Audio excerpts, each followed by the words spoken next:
Hello साथियों, आज मैं आपको बताने वाला हूँ किरचॉफ्स लॉ के बारे में।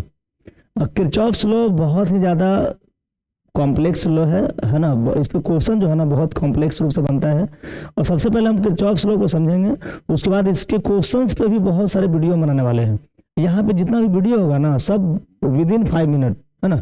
5 मिनट या 3 मिनट या 2 मिनट इस तरह से वीडियो बनाएंगे और एक एक चीज़ को क्लियर करते जाएंगे। अगर आप शुरू से लेकर लास्ट तक देखोगे तो एक एक चीज़ आपको समझ में आएगा। ध्यान दो भाई।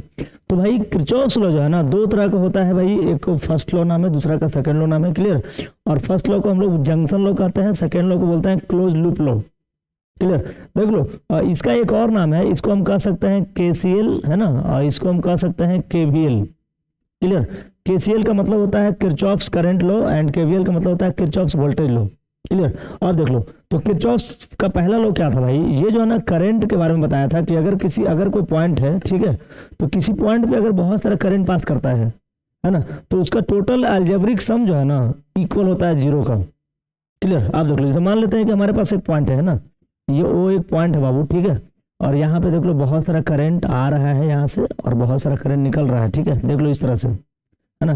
कुछ करंट इनकमिंग है, कुछ करंट आउटगोइंग है। देख लो भाई, जैसे मान लेते हैं कि यहाँ पे देख लो ये जो पहला करंट है कि नहीं, तो पहला करंट मान लेते हैं I1 है, दूसरा करंट यहाँ से निकल रहा है I2 इसका नाम है, तीसरा करंट जा रहा है तो इसका नाम I3 है, ठीक है। देखो ये यहाँ से निकल रहा है तो I4 है, ये यहाँ से जा रहा है तो I5 है। क्लियर। एक पॉइंट पे बहुत सारा करंट मिला, ठीक है।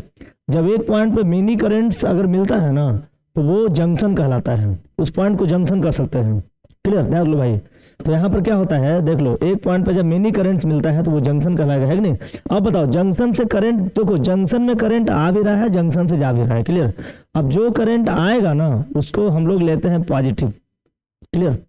आने वाला करंट को हम लोग इनकमिंग करंट बोलते हैं, है कि नहीं। जंक्शन में जो करंट आ रहा है, ठीक है, डायरेक्शन से पता करेंगे कि आ रहा है कि जा रहा है, ठीक है। देख लो ये करंट जो है जंक्शन में जा रहा है तो ये हो गया इनकमिंग करंट, ठीक है।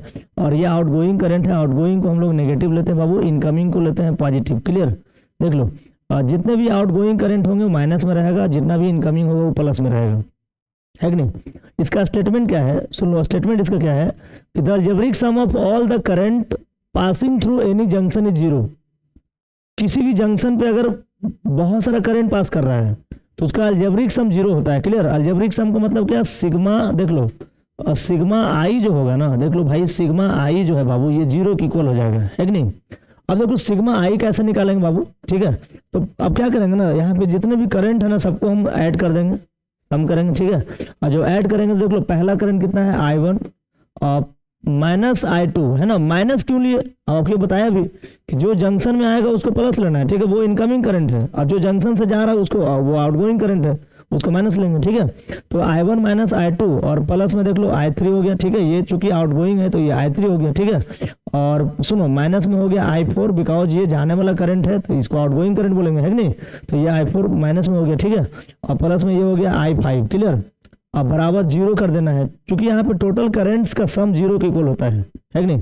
अब यहाँ से जब बात करेंगे हम लोग तो I1 प्लस I3 और plus I5 is equal to हो जाएगा बाबू, ठीक है, I2 प्लस I4, है ना। देखो फिगर में तुम एक चीज देख सकते हो, ठीक है। फिगर में क्या देख सकते हो ना कि जो करंट, सुन लो, जैसे I1 का बात हो रहा है, ठीक है, I3 का बात हो रहा है, I5 का बात हो रहा है, तो ये तीनों इनकमिंग करंट है और ये दोनों आउटगोइंग करंट है कि नहीं। इसमें क्या होता है ना कि इनकमिंग करंट बराबर आउटगोइंग करंट होता है। इसी फार्मूला पे हम लोग सॉल्व करते हैं न्यूमेरिकल्स को। अगर आपको न्यूमेरिकल सॉल्व करना है तो इसी फार्मूला का यूज करेंगे बार बार, है कि नहीं। तो incoming current is equal to outgoing current, है ना। देख लो यही था हमारा किरचॉफ्स का फर्स्ट लॉ। क्लियर। और सुनो ये जो है ना ओबे कंजर्वेशन ऑफ चार्ज, मतलब ये चार्ज के कंजर्वेशन को ओबे करता है, चार्ज के कंजर्वेशन का पालन करता है। क्लियर।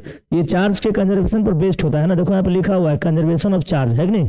तो ये ऑब्जेक्टिव में बार बार आता भी है कि भाई जो जंक्शन लॉ है किस कंजर्वेशन पे बेस्ड होता है, तो वो चार्ज के कंजर्वेशन पे। क्लियर।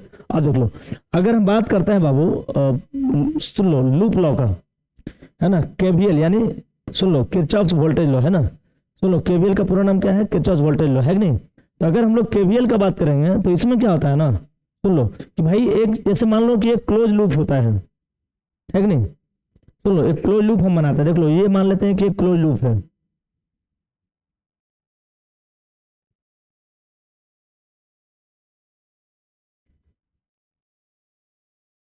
देख लो ये एक क्लोज लूप है ना, एक छोटा सा लूप बना रहे हैं, ठीक है, ज्यादा लेंदी नहीं बना रहे हम लोग।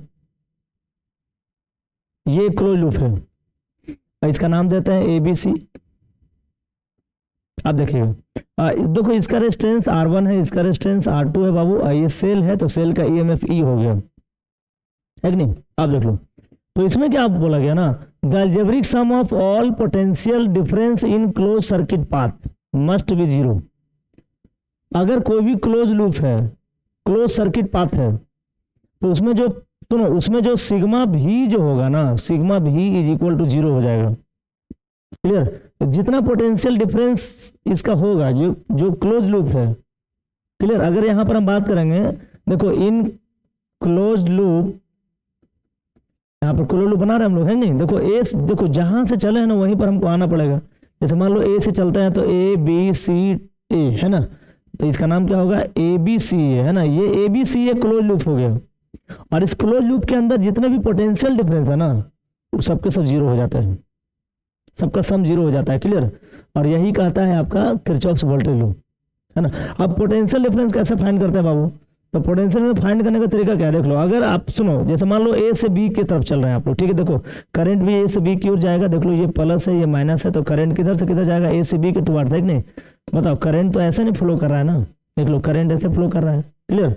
अब जैसे आप अगर A से B जाते हैं, देख लो सबसे पहले A से B जाना है, फिर B से C, अब C से A जाना है। क्लियर।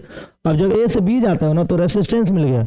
रेसिस्टेंस के केस में अगर पोटेंशियल डिफरेंस निकालोगे ना तो वो IR होता है। क्लियर। देख लो रेसिस्टेंस के केस में पोटेंशियल डिफरेंस का फॉर्मूला होता है IR, और सेल के केस में होता है बाबू E होता है। क्लियर। अब अगर सुनो, अगर आप सुनो यहाँ पे डायरेक्शन आपको खुद से लेना है, ठीक है। अगर आप माइनस से प्लस जाओगे तो माइनस IR होगा, और अगर प्लस से माइनस जाओगे तो प्लस IR होगा। क्लियर। उस तरह से सेल का भी कंडीशन हो जाता है। क्लियर। देख लो भाई, तो अगर हम लोग यहाँ पे बात करेंगे, सुन लो, अगर यहाँ पर पोटेंशियल की बात करेंगे हम लोग A से B का, तो हो जाएगा IR1 प्लस, देख लो B से C का पोटेंशियल कितना IR2 हो जाएगा। क्योंकि पोटेंशियल कितना होता है, R के लिए होता है IR, फॉर्मूला यही होता है कि नहीं। ये कितना हो जाएगा IR2 हो जाएगा। क्लियर। देख लो भाई, अगर हम बात करेंगे सेल के लिए, है ना, तो अब देखो सेल में जब हम C से D की ओर आ रहे हैं ना, सेल का नेगेटिव मिला, तो यहाँ पर कितना हो जाएगा -E, है ना। अब बराबर कितना जीरो, यानी यहाँ से हम लिख सकते हैं बाबू I into R1 plus R2 बराबर कितना E, यानी EMF जो है ना, ये देखो I into R1 plus R2 के इक्वल हो गया। ठीक है। तो this is the Kirchhoff's voltage law, है ना। किसी भी अगर कोई क्लोज पाथ है या क्लोज लूप है, तो उस क्लोज लूप के अंदर पोटेंशियल डिफरेंस का जो सम होगा वो जीरो के इक्वल हो जाता है। क्लियर। और यही है आपका किरचॉफ्स वोल्टेज लॉ। और ये जो किरचॉफ्स वोल्टेज लॉ होता है ना, वो एनर्जी के कंजर्वेशन को फॉलो करता है ना। इट फॉलो, है ना, या it obey conservation of energy. Clear. Thanks for watching.